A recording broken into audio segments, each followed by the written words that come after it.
Bismillahirrahmanirrahim. Assalamualaikum warahmatullahi wabarakatuh. Halo, selamat pagi. Salam jumpa dengan saya. Perkenalkan, nama saya Rahmat Alam Syaraf, SPM. Pada kesempatan ini saya menyampaikan pernyataan diri dosen dalam unjuk kinerja Tridharma Perguruan Tinggi atau disingkat dengan PDD UKT PT sebagai salah satu syarat melengkapi kelengkapan Serdos. Saya adalah salah satu dosen tetap di Fakultas Ekonomi Universitas Prima Indonesia dari tahun 2015 sampai sekarang. Pada kesempatan ini, saya diberi amanah untuk mengampu mata kuliah program studi S1 Manajemen, yaitu mata kuliah Manajemen Pemasaran. Selain sebagai dosen tetap di Fakultas Ekonomi, saya juga sampai saat ini aktif sebagai praktisi di bidang marketing and sales selama 25 tahun lebih di beberapa perusahaan lokal dan nasional. Mata kuliah ini adalah salah satu mata kuliah dasar di semester 2 program studi manajemen pemasaran yang memiliki beban 3 SKS. Mata kuliah manajemen pemasaran ini dirancang bertujuan untuk membekali mahasiswa tentang pemahaman mendalam mengenai pengetahuan dan keterampilan sebagai landasan teori dan implementasi sesuai dengan konteks peserta didik.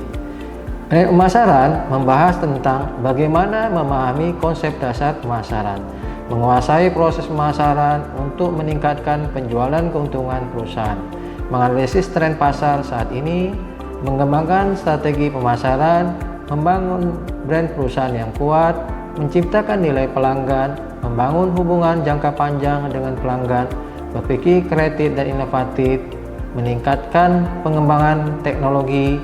Adapun capaian pembelajaran mata kuliah manajemen pemasaran bagi mahasiswa: 1. Mampu memahami konsep dasar dan teori manajemen pemasaran. 2. Mampu menganalisis lingkungan realita pemasaran di dunia. 3. Mampu merencanakan bagaimana strategi pemasaran yang up to date. 4. Mampu melaksanakan program strategi promosi pemasaran yang dibuat oleh perusahaan. 5. Mampu memahami konsep nilai pelanggan dan kepuasan konsumen untuk membangun loyalitas pelanggan.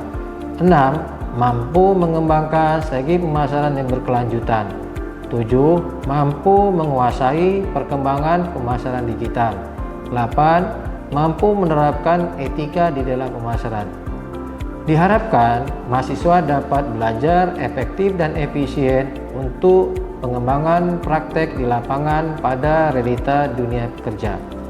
Ada beberapa referensi bahan ajar yang saya gunakan: buku teks manajemen pemasaran salah satu karangan Philip Kotler, buku ajar e-marketing, artikel jurnal ilmiah tentang manajemen pemasaran nasional dan internasional, pengalaman pribadi saya sebagai praktisi marketing and sales. Untuk memudahkan penyampaian materi kepada mahasiswa, saya menggunakan metode pembelajaran DAE, yaitu Delivery, Interaction, dan Assessment. Delivery yaitu pemahaman materi. Saya biasanya menggunakan metode presentasi, diskusi, studi kasus, atau kombinasi dari beberapa metode penyampaian. Interaction atau interaksi, saya dengan mahasiswa antar sesama mahasiswa melakukan interaksi yang dapat meningkatkan pemahaman dan motivasi belajar. Contohnya, saya melakukan interaksi meliputi tanya jawab di kelas, diskusi kelompok atau diskusi studi kasus, forum diskusi online, kegiatan belajar bersama.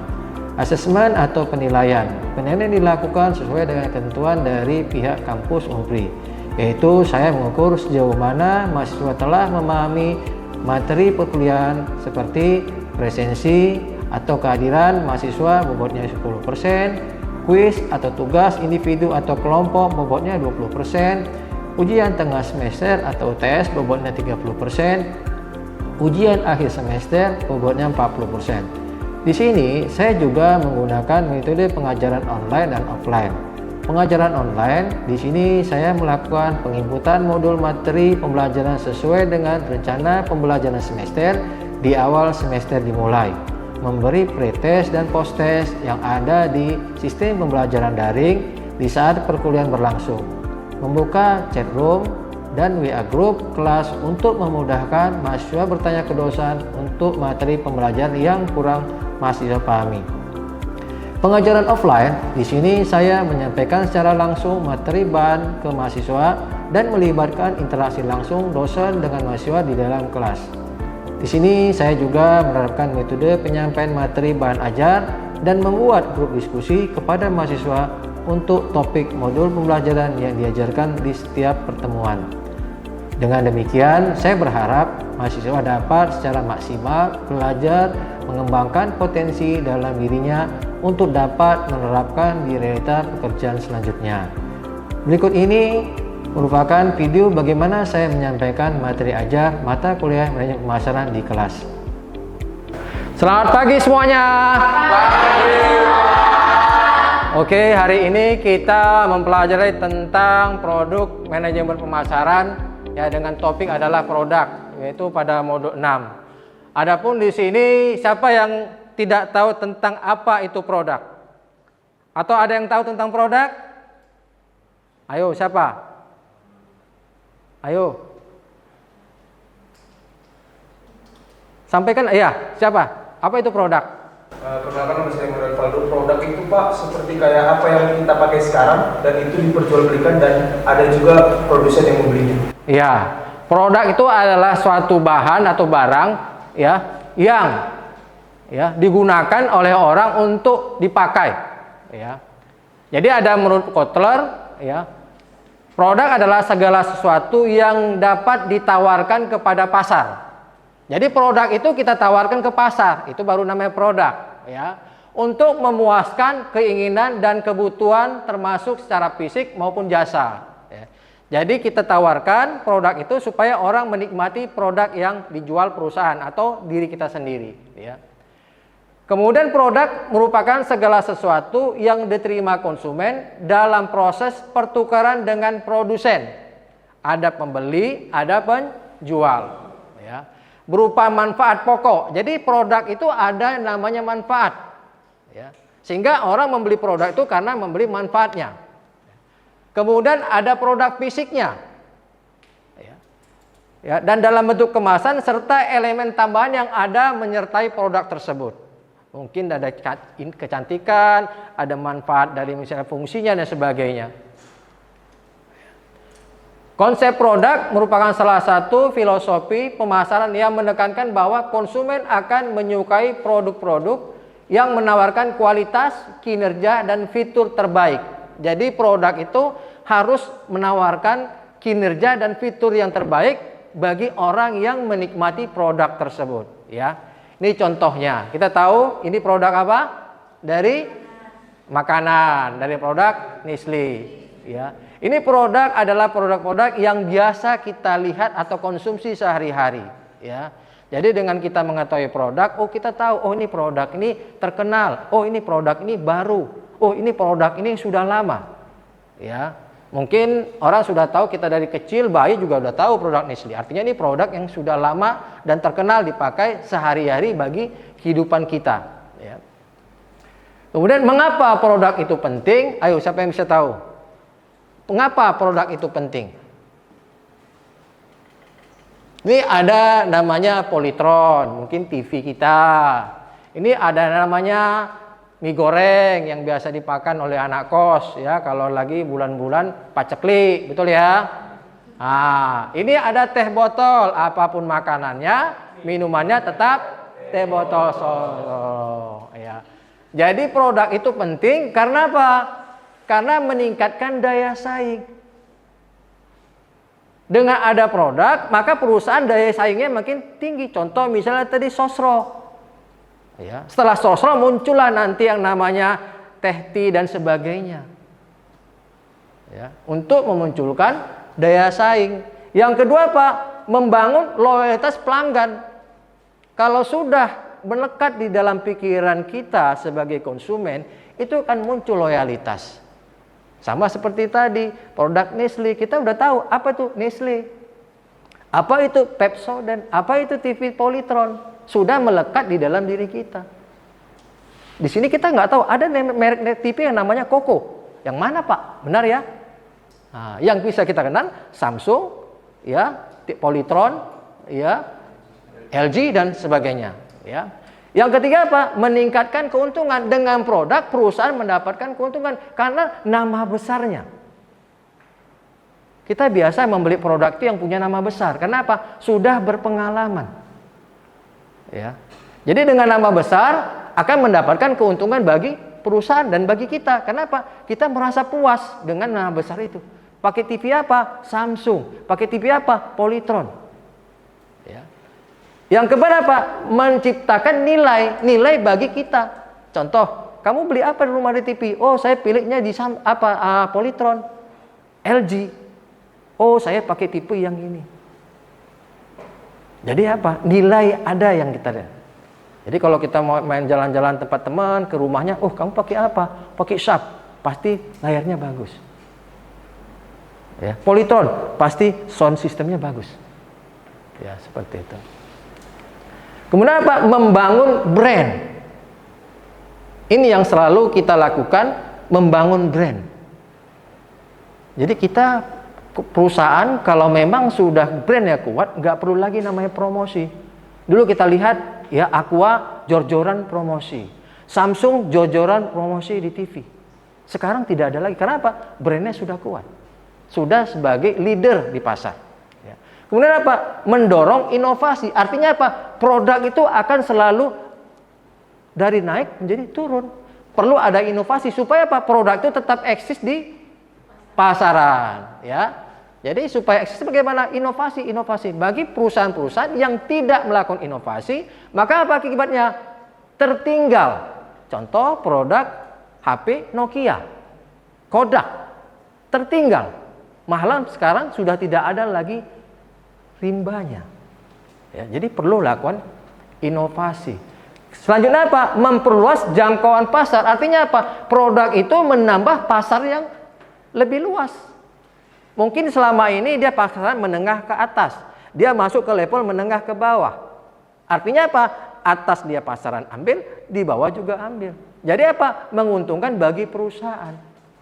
Maka di perusahaan itu sering melakukan produk untuk tipe yang high, tipe yang low. Dia nggak mau kehilangan pangsa pasarnya untuk kedua bidang tersebut. Oke. Kemudian mengapa kualitas produk itu penting? Tadi udah produk. Kenapa kualitas produk itu penting? Loyalitas. Kalau produknya sudah bagus, kualitasnya, loyal nggak kita?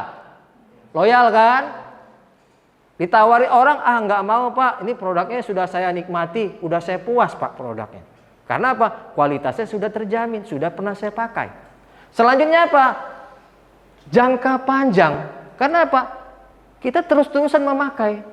Saya dari kecil orang tua saya kasih saya minum susu bendera. Sampai sekarang anak saya juga minum susu bendera. Artinya apa? Jangka panjang. Ya, 45 tahun, 50 tahun saya minum seperti itu. Begitu juga anak. Jangka panjang. Kemudian apa? Meningkatkan daya beli. Karena kualitasnya sudah baik, sudah terpercaya. Kemudian apa? Hemat. Kenapa hemat, Pak? Karena kita nggak mau coba-coba lagi. Kita ada uang misalnya ada 100.000. Oh saya beli ini, udah pasti. Tapi kalau kualitasnya nggak tahu, mesti coba-coba. Kita beli udah 50.000, jong. Akibatnya apa? Tak terpakai, terduduk barangnya. Rugi kan? Rugi pasti. Ya. Selanjutnya apa? Ada kepuasan. Setelah loyal, ada kepuasan. Enak ya saya pakai produk ini, puas ya saya pakai ini. Dia akan mereferensi produk tersebut kepada orang lain. Ya. Makanya kualitas produk itu penting bagi suatu perusahaan. Karena apa? Itu tadi. Ya.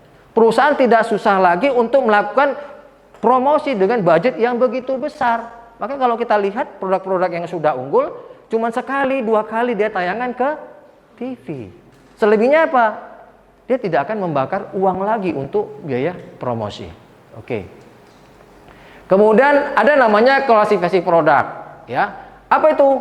Barang. Barang atau nampak fisiknya. Ya. Ya. Kemudian apa? Jasa. Ya. Yang tidak nampak fisiknya. Ya. Kemudian ini berdasarkan wujudnya. Ya. Ini barang dan jasa. Kemudian barang berdasarkan daya tahan, ada yang tidak daya tahan dan ada yang tahan lama.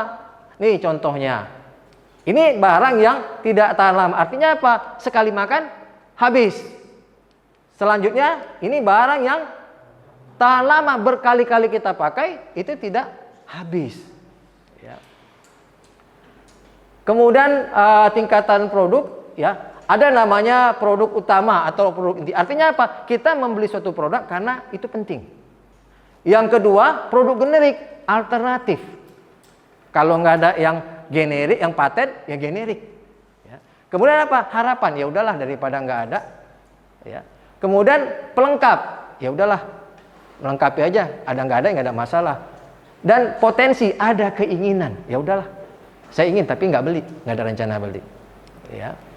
Ini contohnya ya, tingkat-tingkatan dari produk ya. Ini atribut produk. Kalau kita lihat di atribut produk, itu ada namanya merek, ada label, ada garansi. Benar ya? Ya, di produk itu kan ada merek, ada label, ada garansi, ada desain, ya. Ya. Merek apa? Simbol. Ini menandakan identitas dari produk tersebut. Kemasan, bentuk, ada yang namanya kaleng, ada yang kertas dan sebagainya. Kemudian pemberian label halal, tidak halal, ya. Kemudian layanan lengkap, ya. Dan jaminan produk. Ya, jadi semua produk itu ada jaminan. Oke. Untuk materi ini ada yang paham atau yang kurang paham? Sudah paham ya? Oke, ya. Oke, selanjutnya adalah kualitas, ya. Kualitas produk berkaitan dengan kemampuan suatu produk dalam melakukan fungsi pembuatnya, ya. Jadi kualitas produk itu penting supaya apa? Supaya kita merasa nyaman terhadap produk tersebut. Penilaian terhadap kualitas produk dapat secara objektif melihat kepada pandangan produsen terhadap kegiatan produk tersebut. Ya, jadi kalau misalnya produk, oh ini produknya cocok, oh tidak cocok, berarti pandangan konsumen terhadap produk itu cocok dan tidak cocok terhadap produk tersebut. Ini contohnya ya untuk kualitas produk. Ya, ini keragaman. Jadi produk itu ada keragaman, tergantung kita mau pilih yang mana. Tujuannya apa? Merancang produk dalam satu kelompok jenis yang berbeda. Ya, jadi supaya apa? Supaya perusahaan itu bisa menjual semua produk-produk yang ada di perusahaan.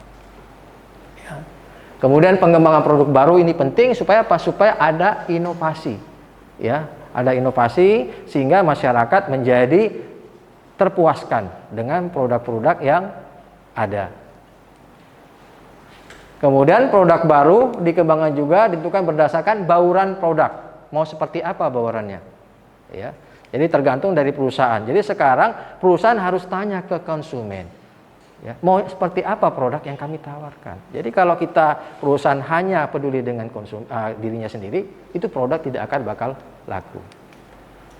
Ya, oke, itu aja mungkin ada yang mau ditanyakan untuk materi hari ini. Saya Pak. Oke. Kenalkan, nama saya Meta Putri. Saya ingin bertanya, bagaimana cara perusahaan meningkatkan daya saing? Oke, terima kasih. Jadi tadi perusahaan bagaimana meningkatkan daya saing, ya. Jadi kita ketahui produk itu yang dipentingkan apa? Kualitas. Dengan kualitas yang baik, otomatis produk itu meningkat daya saingnya. Bagaimana lagi? Inovasi. Ya. Produk tanpa inovasi itu akan sia-sia sehingga daya saingnya akan hilang. Apalagi kecepatan daya serap. Misalnya informasi ini sekarang lagi tren apa? Oh, tren ini ikut. Ya. Sehingga daya saingnya menjadi orang yang nomor satu. Tidak menjadi orang yang mitu.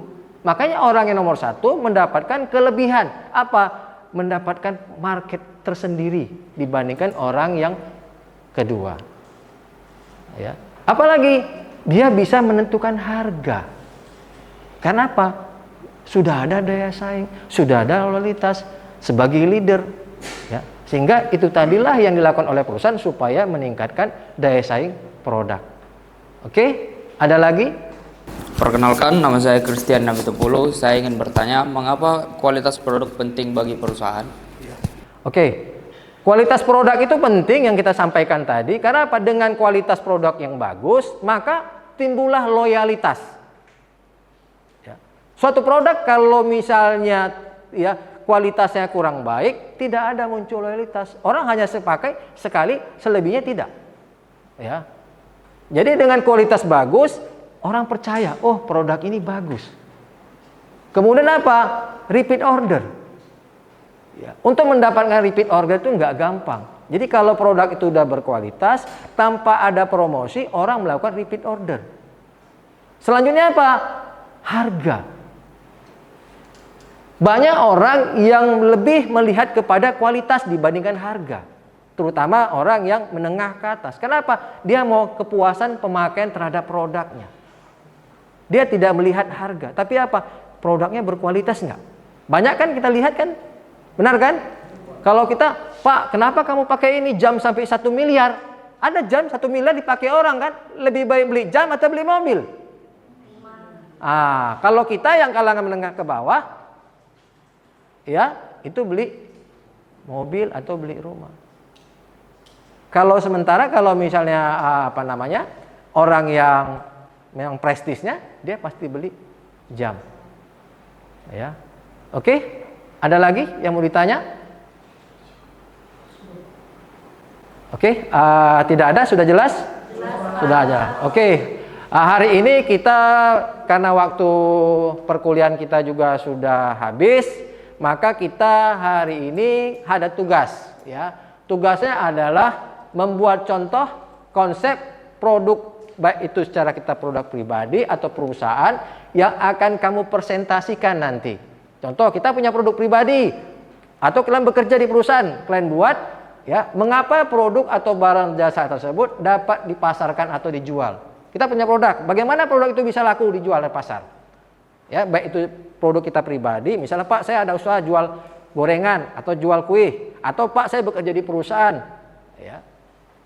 Kemudian termasuk dalam tingkatan apa produk tersebut? Apakah dia yang primer, wajib dijual, wajib dibeli, atau dia sebagai produk generik, cadangan. Ya. Kemudian yang ketiga, apa saja atribut penting dari produk tersebut yang menarik konsumen? Apa? Sehingga orang tertarik untuk membeli produk kita. Ya. Oke, nanti tugas ini minggu depan ya dipresentasikan ke depan masing-masing kelompok supaya nanti kita bisa sharing. Ya, apa sih kelemahan, apa sih kekurangan dari masing-masing tim yang saling nanti bisa bertukar pikiran. Oke, itu aja mungkin materi kita pagi hari ini ya. Bila ada yang kurang paham atau kurang jelas, nanti bisa ditanyakan ke saya atau minggu depan supaya nanti kita bisa memahami tentang produk yang kita pelajari hari ini. Oke, terima kasih. Selamat pagi semuanya. Demikianlah video presentasi pengenalan diri saya sebagai salah satu prasyarat kelengkapan berkas serdos saya. Terima kasih saya ucapkan. Waalaikumsalam warahmatullahi wabarakatuh.